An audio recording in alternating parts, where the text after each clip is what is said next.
the whole Santa thing started for me in a way that was very unexpected. So, how did it start? Well, what happened was I had a friend of mine who had volunteered to be Santa for a local little fundraiser or something, and he couldn't make it. And he came into my office at the time and said, pleaded with me. And I thought, really? I'm not real excited about doing that. And I had a real short little beard at the time. And I said, okay. Finally, I acquiesced, And I went. We did the event. I had a rented Santa suit. And I came out and I told my wife, I said, that was so much fun. I just fell in love with it. It was really terrific. Because everybody, there's such a love. People just open up to Santa, this icon, this person that brings gifts and brings joy. Yes. So from there, I mentioned to my wife, I said, what I'm going to do is I'm going to see if there's any place next to season, because this was at the end of whatever year it was, like I said, it was 7 or 8 years ago. And I said, next year I'm going to see if I can offer myself out as Santa. And people said, yes, we'd love to have you. And from that point on, I was volunteering as Santa kind of all over Rogue Valley. Wow. I was in the Jacksonville Parade and in the Ashland Parade and just weekend photos. And I really had a mission where I wanted to do it for free. So I didn't want to be offering so much photos for sale and that kind of stuff. I just wanted to be the giver. So we had sponsors and so forth. Lovely. Yeah, it was a lot of fun. Wow. Yeah. And it seemed to me, because I've known you for quite a few years, more through your search engine optimization work, your website work, and the business areas of your life. Right. And it seemed to me, as I was receiving this big, loving Santa hug, that that the power of love is working you probably through this role. Well, it's interesting. I've been an entrepreneur, a business guy of sorts for my whole career. So I've been blessed to be very independent and been very fortunate in the businesses that I've been involved in. Been through some ups and downs, as most small business and entrepreneurs are. But I've been able to be very independent, and I was very, very fortunate during the early internet marketing days. What had happened is I had a seminar promotion company prior to that, and I was working with big names, Tony Robbins and Deepak Chopra, and all these guys were clients of mine. So it was wonderful, and as the internet began to take off, I found myself as an internet marketing speaker and trainer, and many years I was out doing 80, 90 seminars a year. I was traveling the country, and that I was even recognized as being the most requested internet marketing speaker for quite some time. And then in I think it was 2004, 2005, I kind of had an awakening, kind of like what you're referring to. So I was very well known as an internet marketing speaker and consultant. And in the last 7, 8 years, my life has changed dramatically. I'm still doing some of that work, but I've really embraced this new spirituality that I found. And my wife went through an experience where her father had passed, and she had seen actually his spirit. And up until then, it was like, we just that was new to us. We just didn't have a reference for that. I was very agnostic. Didn't have much of a spiritual upbringing, and her experience really woke me up, and from there, it's like our whole life has just turned into this whole new thing, which has been incredibly exciting. And it brings me really to my new project, which is The Greatest Gifts of All, which is a website that I've created, and we're creating and identifying what I'm calling the greatest gifts of all, the gifts that we're kind of either born with or are here when we get here. And it's like, how do we discover those gifts and maximize those gifts in our life to really have the fulfillment and the contentment that we're looking for. So that's become my latest mission, and I'm not charging anything for it. It's just something that I'm doing out of passion, and it's all free and all that sort of thing. So that's my new incarnation.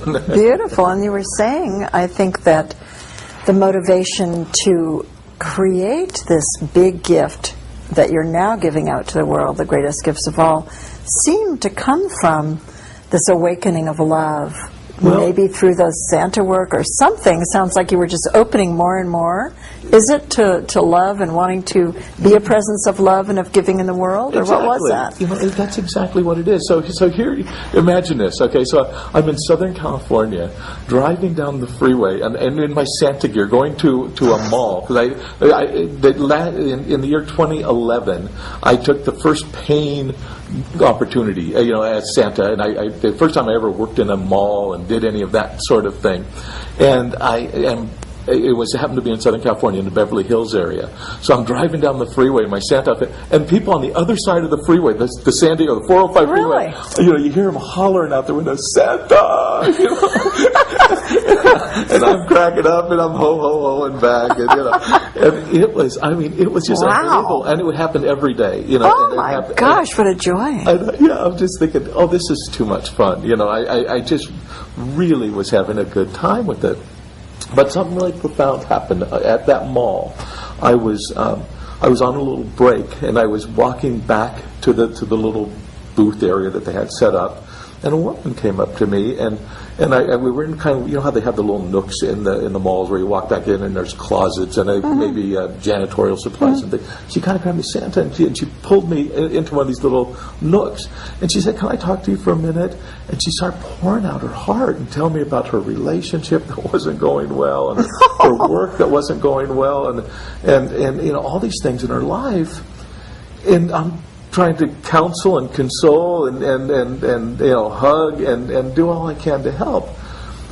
And it really had an impact on me. And I was driving back home that evening, back to where I was staying, and you know, I'm thinking, this Santa thing is something. You know, Yeah. it's not just the red suit. It's not just, you know, the merchandising of everything at Christmas time. There's something much more profound here, and that wasn't the first time that I'd had an experience similar to that, but it was the first time that I really recognized the power or the association of power that's given to this character of Santa Claus. And then I really started feeling it in myself. It's like, you know, I can embody this more. I can, you know, there's a part of me that was yearning to come out kind of in that way. Yeah, it seems like it evoked that whole It huge did. part of yourself to be and to live. And And since then, I've just been looking at what more can I do? How can I live into this Santa Claus? How can how can I be a giver of gifts all year long? How can I provide?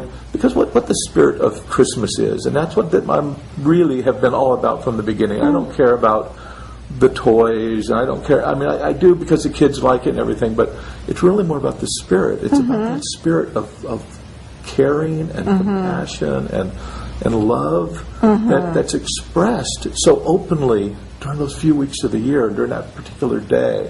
And to me, that, you know, I've been saying for years, let's help keep the spirit of Christmas alive all year long. Right. So this greatest gifts of all campaign, this project that I'm working now, it's my way of living into that, my way of Beautiful. kind of saying, what are some gifts that I can give that are more meaningful than a box of cookies? You know, what can I give that's deeper than that?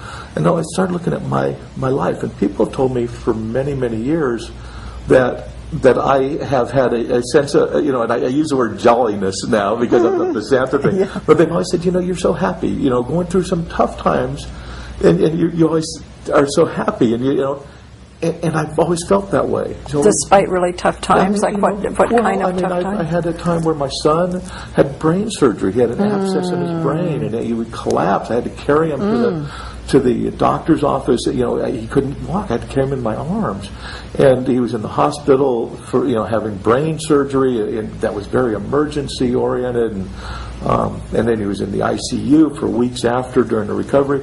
And of course, my heart's broken, and I'm, you know, it's really hurting. But even as I'm kind of living through that, you know, I have a sense of everything's going to be okay. I wasn't disabled by it. A few years later, I went through a bankruptcy, and I lost my home, I lost my car, I sold my Rolex watch. It was horrible. It was devastating. And as an entrepreneur, kind of my identity. You kind Right. of question your whole self. But I got through that quickly, and people knew me. Said, "I don't see how do you bounce back from these things? How do That's a you good keep question. the light, going through this?" And what has happened is it caused me in this last few months to really look at what is that? What are these things that I kind of carry Yes. that have allowed me? And so as I started looking at these 9 greatest gifts, I started saying, well, one of the things that I think has really